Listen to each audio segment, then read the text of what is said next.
And today we're going to be doing our truck testing part 2. Um, and so we are here. We got the trucks parked up there, and you guys may know what we're doing today. So today we're actually going to be testing out durability. So this is my dirt track.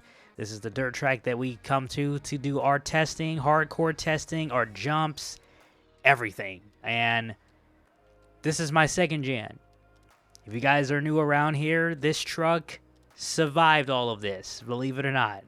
This is one of them anyway. We had 2 of these, and this one, it completely took some of the damage. It did. We may have jumped it off of one of those ramps, and we completely tore it down and rebuilt the truck from scratch. And now it is a 1200 horsepower truck, completely built Cummins.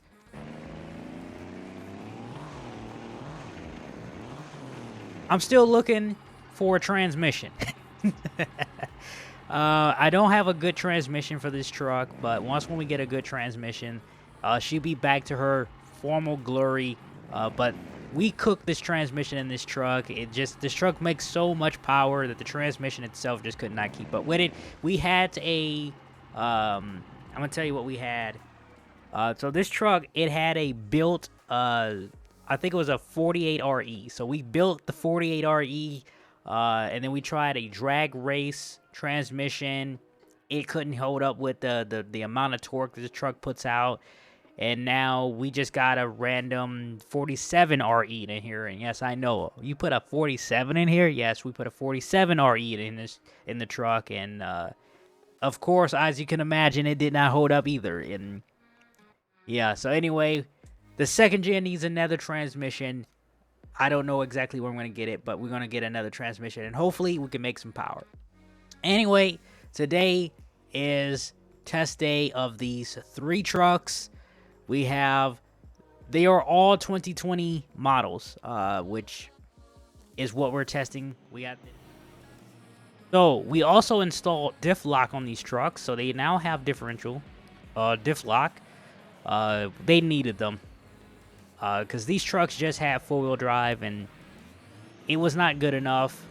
I mean, the Chevy was good enough, but the other 2, they needed diff lock. So anyway, let's go on the track.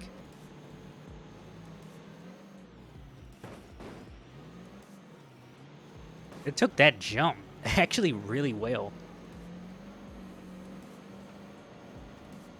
Alright, let's see if we can get quicker.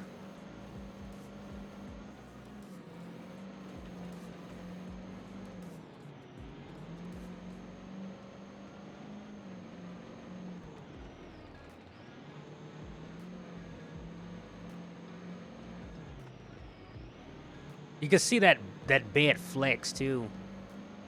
I'm a bot. I just butched it. Oh my goodness.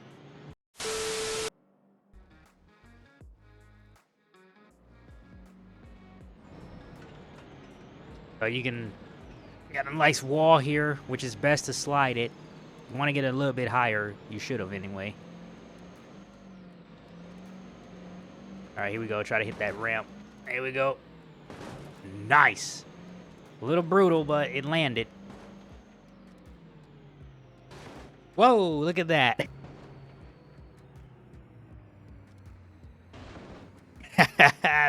So the Chevy actually handled that really well. Like, I'm blown away. Look at that. Steering is perfect steel, you know. Usually when we hit those type of jumps, let's assess the damage here on the truck here, and let's see. So we might have twisted the bed. We definitely twisted the bed. You can see it. It twisted down right a little bit on the truck. But as far as the front end solid, man. Like, it still drives pretty straight. Those tires, this tire here looks like it's sticking inward just a little bit, but it's not bad at all. And for the record, if you want to see, I'm not lying to you. I'm not holding the wheel. All right? It's turning a little bit, very little.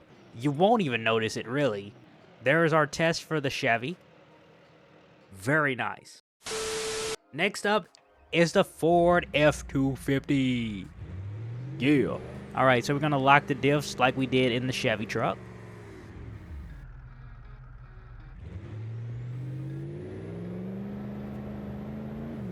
I'm starting to really like this truck more and more that I drive it.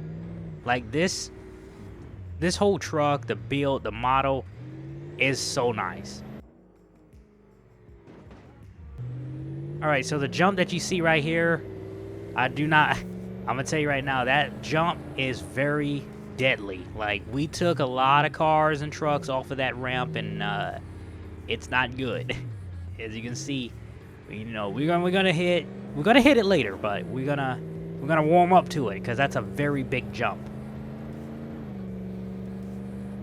This Ford is really nice. It has a very nice transmission in it. We're gonna see if we can turn it, keep it high. Look at that, nice. This truck, very, very nice.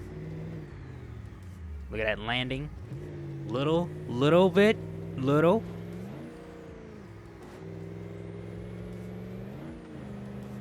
Right, 4. Here we go. Landed on all 4. Here we go. Landed on all 4. Look at this. So if you want to see the damage, the Ford F-250, look at this.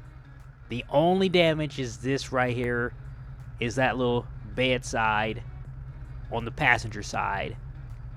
It's probably that tailgate. That's about it, really.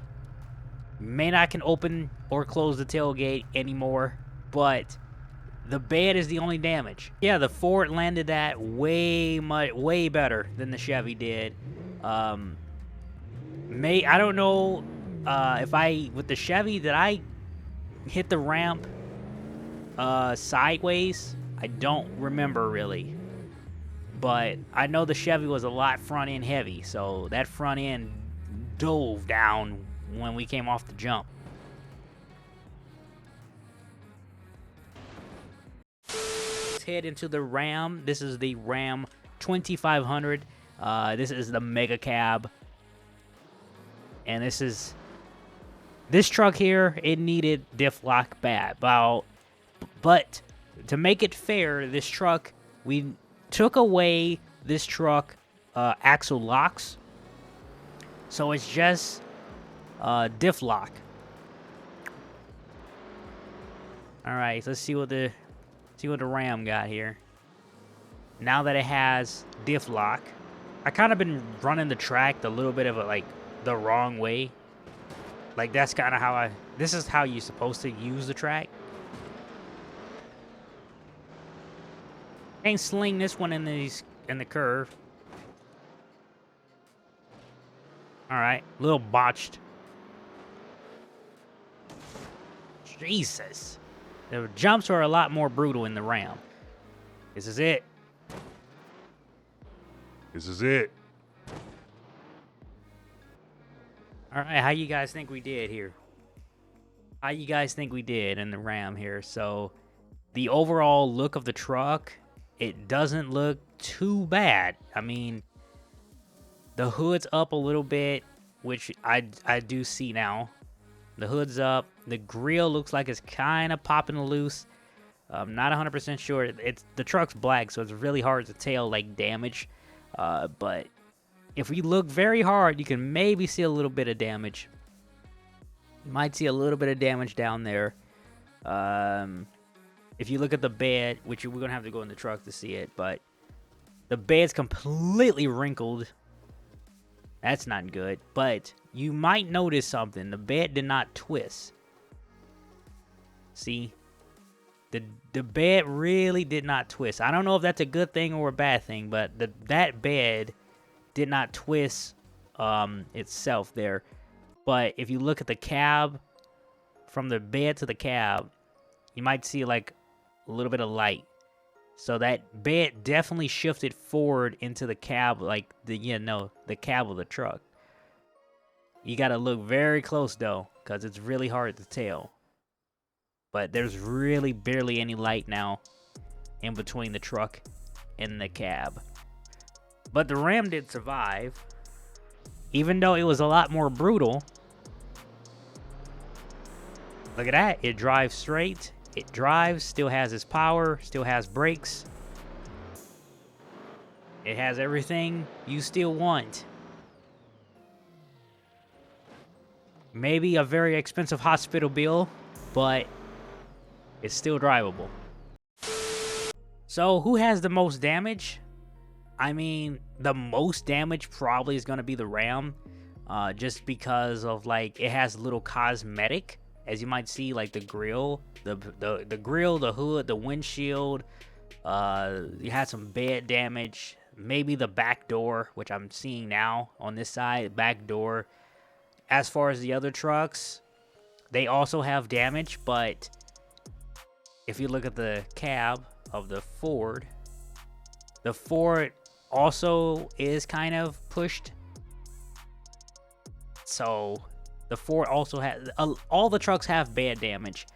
Yeah, as you can see, Ford is touching a little bit on the cab. And then if you come over here to the Chevy, look at that. You can still see light in between the cab and the bed. So who has less damage? It depends if the Chevy has frame damage, because the frame on the Chevy might be twisted in the back. If that's what we're going off of, then I'll say the Chevy probably have the most damage. I will say the Ram, then the Chevy, then Ford. Ford really doesn't have that much damage, to be honest with you, like that we can see as far as the eye can see. I'll say the Ford literally has less damage than the other two. Ram definitely has the most damage here, and then the Chevy has maybe frame damage on the rear, but that's just because I do believe the frame did twist. Anyway, let's go to our other part of testing. So we're gonna get back in the Ford truck, the F-250, and we're gonna go and do our other test, which this one here, I've been pushing this one off because this one here might total the truck, and if we total the trucks, we're gonna have to get brand new identical trucks, but we're gonna see. So I'll say we probably want to hit this about a good 65 to 70 miles an hour, just because you do want speed, because if you don't have enough speed, you're gonna face plant right into a dirt wall. So here we go. We cannot mess this up. We got one shot and one chance only. Here we go. We have 57, a little bit more speed. 65 is good enough, I guess.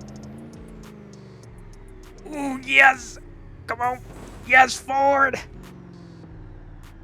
Ooh, yes! Come on. Yes, Ford!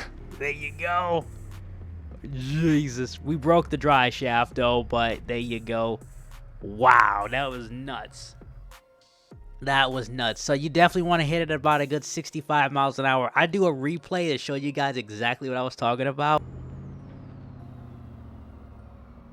But wow, that was crazy. So the Ford, we broke the dry shaft. I think we broke the front axle on the driver's side.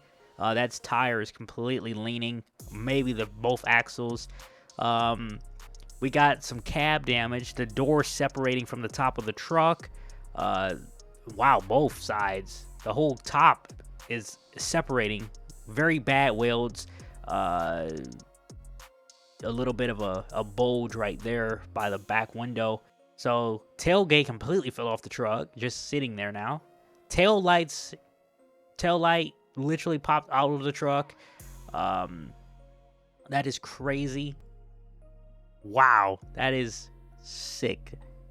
But the Ford, as far as the front goes, we have like some driveline damage, a little bit of dents. I did not mean to hit that button. But if you see the top right there, hold on. If you see the top, a little bit of a dent here and there, but there's the Ford. All right, next up is the Chevy. So let's head over there. And I just hit the ram. So the front damage that you just see now, like, yeah, we hit the ram. So don't just mark that down to me rear-ending the ram. So that damage did not come from the jump. That came from me hitting the thing. Now, we are doing this with the damages on the truck already because I want to show you guys the true durability of these trucks. Not just a durability, like, you know, they all did the same thing, and which one can handle this, you know. But yeah, we want 65 miles an hour to the jump because I told you, if you don't, you're gonna hit face first into that wall, and that's not good. And you do want 65. You do not want to go over 65 because it's a second jump after the big jump. Here we go. All right, here we go, here we go, here we go. 65, baby. 65, baby. Come on. There you go. I'm gonna let off just a little bit. Here we go. We probably needed more. Jesus. Yeah, you definitely want more. You don't want to stop at 65. You want more because hitting the top of that hill is deadly. I'm gonna let off just a little bit. Here we go. We probably needed more.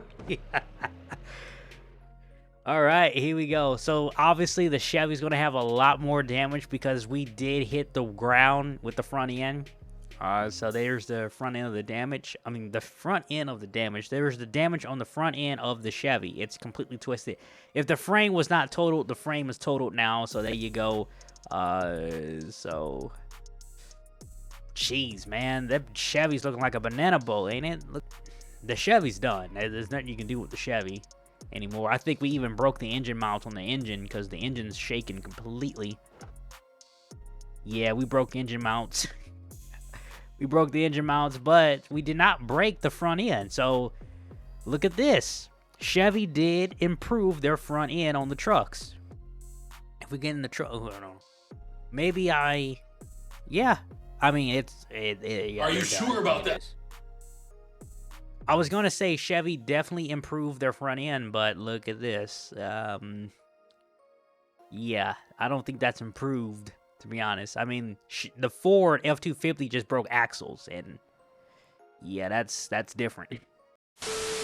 All right, so note to self this time around. We have to go faster than 65. So I say 75 should do it. So I say a good 75 miles an hour. Just gonna get on it. All right, Ram, here we go. So far, you've been a loser at everything. Let's test your durability. Oh, we're going so much slower. So we don't have the capacity.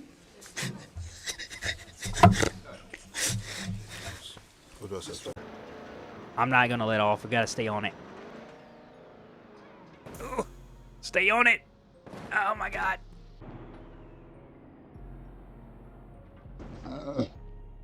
Stay on it. Oh my God.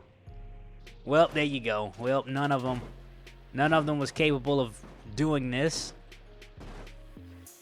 I mean, they all hit this at the same speed. I mean, they all hit it at about 65, but as you can see, you guys seen which one was a lot worse of, the Ram had the worst impact out of the other two trucks. Like, it hit the top of the hill, and then it completely face first into the ground, and then the ground, it completely did, like, 3 rollovers.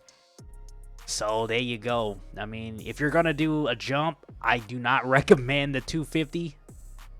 I mean, if you're gonna do a jump, I do not recommend the 2500 mega cap. It's not gonna end well for you. If you're gonna do a jump, I would say go for the F250. I cannot believe I'm saying that, but actually go for the F250 because look at this. It did not twist. The frame did not completely. You can see like the short arm link down there is broke from the frame, but the overall frame did not bend. It did not bend, and I don't know if it's a good thing as far as landing, because you kind of want the car to wrap around you when you're crashing. But I don't think you want the frame to wrap around you, because if the frame wraps around you, yeah, it's gonna be pretty hard to get to you. But then again, for durability purposes, I'll say the F-250 is the winner in my book. So now we got to get replacement trucks. I see you guys later.